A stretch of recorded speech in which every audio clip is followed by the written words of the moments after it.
Olá, eu sou Ana Sueli Luquete, sou psicóloga, celíaca, moro em Maringá, aqui no interior do estado do Paraná.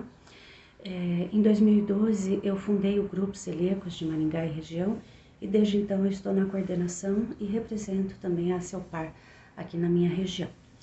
Eu fui convidada para falar um pouquinho com vocês a respeito da doença celíaca e nos aspectos psicológicos, né? Então, eu decidi falar sobre a instância familiar.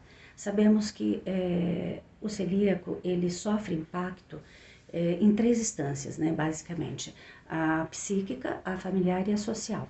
Então, eu decidi que hoje vou falar um pouquinho para vocês sobre a instância familiar, o impacto que causa, como que é essa dinâmica, porque eu percebo que tem muita queixa a respeito disso, né? Então veja, se pensarmos, né, que o núcleo familiar ele é composto de integrantes, né, de membros, onde cada um desempenha papéis, funções bem distintas, e esses papéis, essas funções vão interferir, vão impactar nos outros membros, né? E com isso vai se criando uma dinâmica familiar, né? Então, quando um membro sofre uma mudança, há uma mudança em toda a dinâmica da família, né? E com a doença celíaca não é diferente.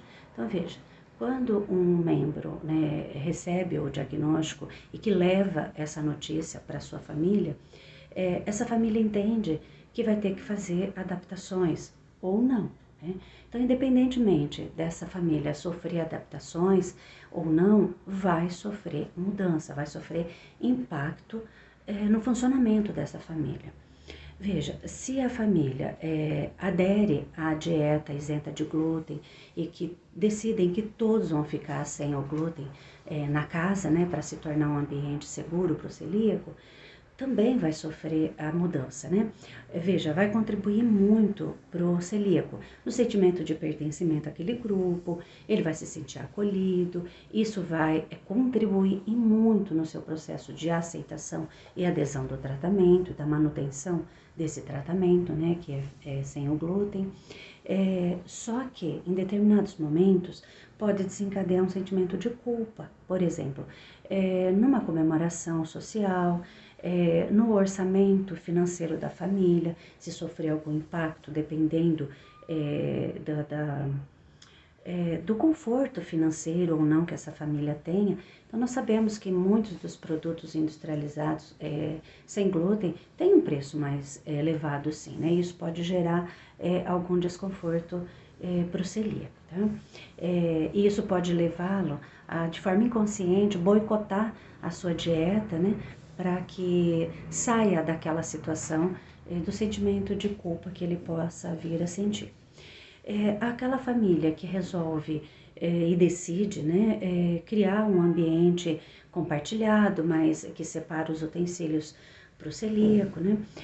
Isso também pode contribuir, facilitar para o celíaco se manter na dieta, se sentir pertencente, só que pode desencadear alguns conflitos, né? Algumas rivalidades entre os membros da família. O celíaco pode desenvolver uma hipervigilância em relação à contaminação cruzada. Então, eu percebo assim que muitas famílias que antes do diagnóstico não tinha conflitos, mas com a manutenção do tratamento para a doença celíaca, pode desencadear alguns conflitos, tá? E em terceiro lugar, que para mim seria o mais dificultoso, que é quando a família se nega, né, nega o diagnóstico ou nega a manutenção do tratamento do celíaco e tenta levar a vida como se nada tivesse acontecendo, ou seja, não retira o glúten da casa e o celíaco é que vai se cuidar sozinho. Isso pode desencadear muitos conflitos sérios, né, nas relações familiares. O celíaco pode se sentir não pertencente, excluído, pode desencadear um sentimento de revolta muito intenso e podendo chegar até um quadro depressivo, né?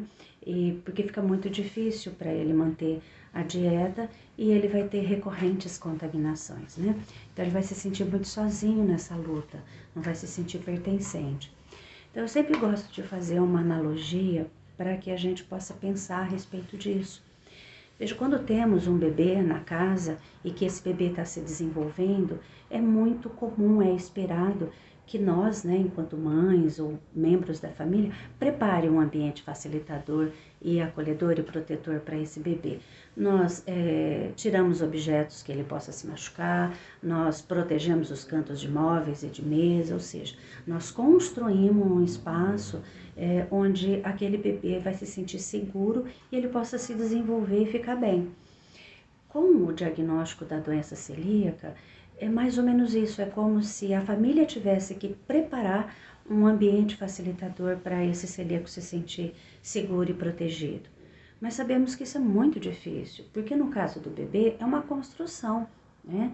Agora, no diagnóstico e na manutenção do tratamento, é uma reconstrução de uma dinâmica que já estava construída para ser reconstruída. E isso pode gerar muito desconforto, conflitos, né? A gente sabe que é muito difícil isso. Por isso que eu sempre recomendo, né? Muita conversa, muito diálogo, onde cada membro pode dizer como se sente, né?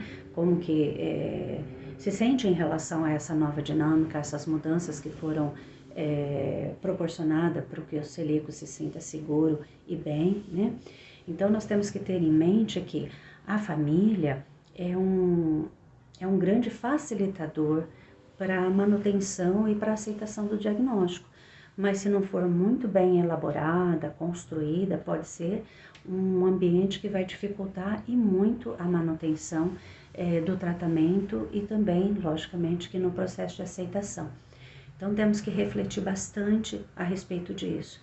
Primeiro, lógico, o celíaco, trabalhar isso dentro dele, né? E depois a família pensar muito sobre isso, de que forma eu vou receber e vou reorganizar e reestruturar esta família, esta dinâmica para receber o celíaco nessa nova condição de vida.